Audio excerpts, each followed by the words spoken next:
So full disclosure before we start, Dehancer did not sponsor this video. They did, however, ask me to make a review of their plugin and provided me with a license. They don't have any input on the content of this video, but they did ask specifically that I also check out their new iOS app. If you haven't heard of Dehancer, it's a photo and video software plugin that's created with the express purpose of emulating the physical characteristics of film. Things like the look of different film stocks, different developing techniques, print toning, grain, halation, film damage, breath, gate weave, and more. It also has a few other tools based on optics rather than film emulation. Things like adding or removing vignetting, defringing your footage, or adding bloom. This way you can do most of your effects and fixes in one tool. In this video, I'm going to cover what each of the tools do, show some examples in a controlled environment, and near the end, I'm going to talk about how difficult it is to mimic these looks and whether I think the plugin is really worth it. Now, I use DaVinci Resolve for all of my video editing, so that's what we'll be looking at today.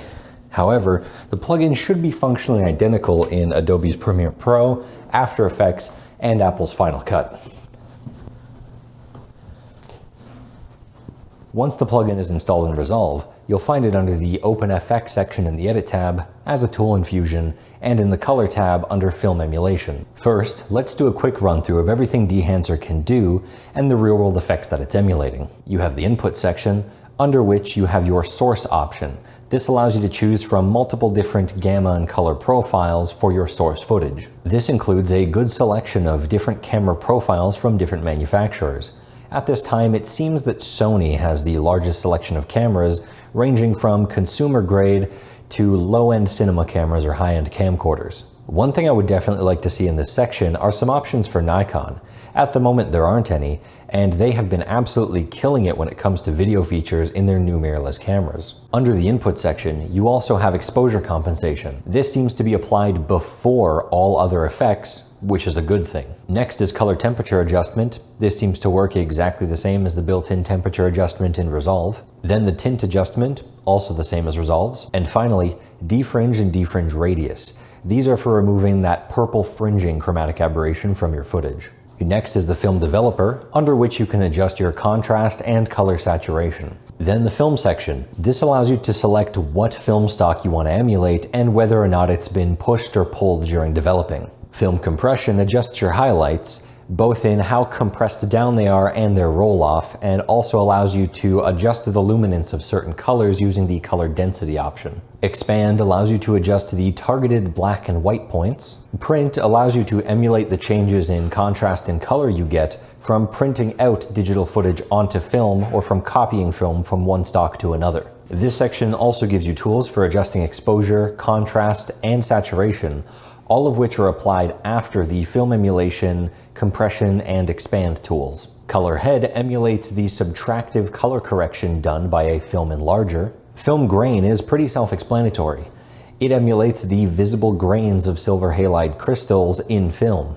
Halation emulates the internal reflections of film that can cause color-casted bloom to appear around bright highlights. Then, bloom emulates a fairly common optical imperfection of older lenses that shares the same name. This causes bright areas of the frame to bleed into the darker areas and lowers overall contrast. The difference between bloom and halation is that the former is caused by the lens and the latter caused by the film. Film damage emulates the effect of something like dirt being visible on the film itself or causing the film to be scratched as it moves through the gate. Film breath emulates the slight differences in exposure that can happen from frame to frame inside of the camera, or the inconsistencies in the concentrations of the chemicals used during developing.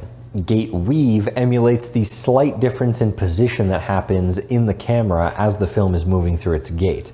This causes a very slight but noticeable wiggle to the final image. Overscan gives you a dynamic overlay of the area outside of the recorded image of the film, showing you things like the perforations or the shape of the camera's gate. And finally, Vignette is exactly as the name implies. It allows you to adjust the exposure, size, feather, and aspect ratio of the vignetting in the frame. This can be used to both add vignetting or to fix existing vignetting in a lens. My favorite parts of Dehancer have to be halation and gate weave. These have traditionally been the harder characteristics of film to emulate, especially just using something like the built-in tools in Resolve. Now, Resolve does have its own halation tool, but it can be a little annoying to use, and if you don't get all the settings just right, it can cause it to look a little bit too red. It's workable, but a bit unforgiving. As for gate weave, I think that's something you can emulate fairly well using the camera shake feature in Resolve. However, it does require a bit of fiddling with, and if you want different looks, you'll have to save them all as individual power grades, whereas in Dehancer, it's basically a couple clicks. Resolve's film grain tool is pretty flexible, and it can match Dehancer's film grain looks, as long as you don't mind fiddling with it a bit, just like the camera shake tool, and doing a lot of manual tuning. While Resolve's film grain tool does have built-in presets, I have absolutely no clue what they're based on, because they look not only very soft, but the grain is not nearly as visible as it should be. This is supposed to be ISO 500 8mm film, and this is Dehancer's version. Yeah, no comparison. Let's take a minute to check out Dehancer's new iOS app. Importing photos and videos is simple, just a few taps, and the app itself is fully featured. From what I can see, it's functionally identical to the plugin for desktop NLEs. You've got all your different tools along the bottom, all of the same options, the same film emulation profiles, the same print emulation, the same film grain presets, and even input gamma and color space options for Apple Log and the different recording formats available in the Filmic Pro app. The quality of the effects also seems to be the same. Here's that earlier test scene, but shot on an iPhone 14 Pro and graded with Dehancer. It's definitely an interesting option if your main video production tool is an iPhone, something that's becoming increasingly popular nowadays. Now, you may have noticed that in each of the comparisons I make between Dehancer and Resolve's built-in tools, I never say that you can't do something in Resolve that you can in Dehancer. And that's mostly the case. If you're willing to put in the work, you can absolutely achieve the same level of film emulation just using Resolve's built-in tools. However, you are going to spend a lot longer doing it. Dehancer is a professional tool, and it's built to save time. Just to prove it, I spent a few minutes on each of these shots emulating the look that Dehancer is going for, just using Resolve. I didn't go for an absolutely perfect one-to-one match, but you can still see how close I can get with just a little work. However, Dehancer took me maybe a minute or two, and the manual look took a few minutes more. Multiply that by the number of shots in a project, and once you get proficient with Dehancer, you'll be saving a lot of time. Now, all of this applies to Resolve because it was originally designed to be a professional color grading software. If you're using something like Adobe Premiere Pro or Final Cut, then emulating these effects may take much more time or even be impossible without the use of other third-party plugins. So do I think Dehancer is worth it at $450? Absolutely, if you actually need it. If you like to go for that film look in many of your videos, say if you shoot a lot of weddings or certain types of commercials, then something like Dehancer can save you a lot of time. Now, if you're just a hobbyist, I would probably suggest learning how to grade manually and saving yourself the money, unless you have a lot of disposable income.